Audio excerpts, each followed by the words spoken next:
And first, can I say, Minister, to thank you for your comprehensive statement to the House, which, as others have said, will take some time for us to go through. And as Deputy Conway Walsh has said, we are all united in our grief as an Oireachtas for the loss of these brave public servants. And the families, I know, well, it's not a case of ever getting over such a loss. I suppose it's pain that you just have to, in some way, try to get used to. I'm minded to read into the House the statement by IALPA and their response to the report, the Irish Airline Pilots Association, in which I think, Minister, you need to take cognizance of their views. As they say that Captain Darragh Fitzpatrick, Captain Mark Duffy, winch operator Paul Ormsby and winchman Kieran Smith, they did lose their lives while participating in a rescue off the Mayo coast, and the report shows that the loss of their lives was as needless as it was preventable in the view of IALPA. There's evidence from media reporting. They say that the final publication of the AAIU report corresponds with the AAIU interim and preliminary reports and makes it clear that the crew of OR-116 were exemplary in the performance of their assigned task.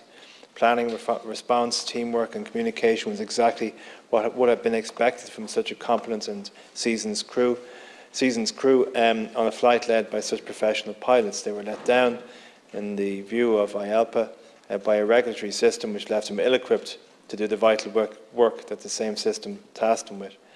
The report outlines a number of regulatory and systematic issues which conspired to put the crew in lethal danger. Prime amongst them was the provision of inaccurate and misleading chart and map data. All flight crew rely on the basic assumption that their maps and charts provide accurate data.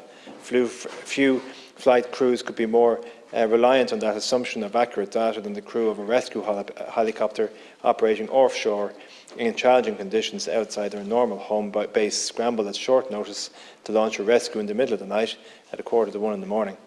They relied on the data production standards of Irish regulation to guarantee them correct information, and they were let down. IALPA President Evan Cullen described it as a fundamental betrayal. As an airline pilot, if I took a flight from Dublin to Rome and must navigate the Alps, and I expect one of two things from the Swiss authorities: tell me the height of the Alps, or tell me they don't know the heights, so I better avoid them. The one thing they can't do under any circumstances ever is to tell me the wrong height, or tell me the Alps are not there. In essence, that is what the Irish state did to Darragh, Mark, Paul and Kieran. They provided information which said you were safe, when the opposite was the truth. IALPA say that the report details failures in oversight, equipment requirements and maintenance, and in resourcing for search and rescue. But it is the regulatory failure by the now defunct Irish Aviation Authority which is central to this accident. They set the standards for equipment, for mapping, for oversight. They accepted standards which most, if not all, of their European peers authorities would not. This tragic, unnecessary loss of life must not be allowed to happen again. I think, Minister, we can all in this House agree with that very basic statement. That's the point of these debates, it's the point of this report, it's the point of why we're here to discuss it this evening. I know you share that. IALPA is calling on the Government, and the Labour Party supports this call, and the new Minister to institute an immediate review of the failures identified in this report and to bring forward concrete proposals to address each and every identified failure immediately. I think it's to your credit, Minister, that you gave to this House a very detailed statement, which will take time for us to dissect and understand better.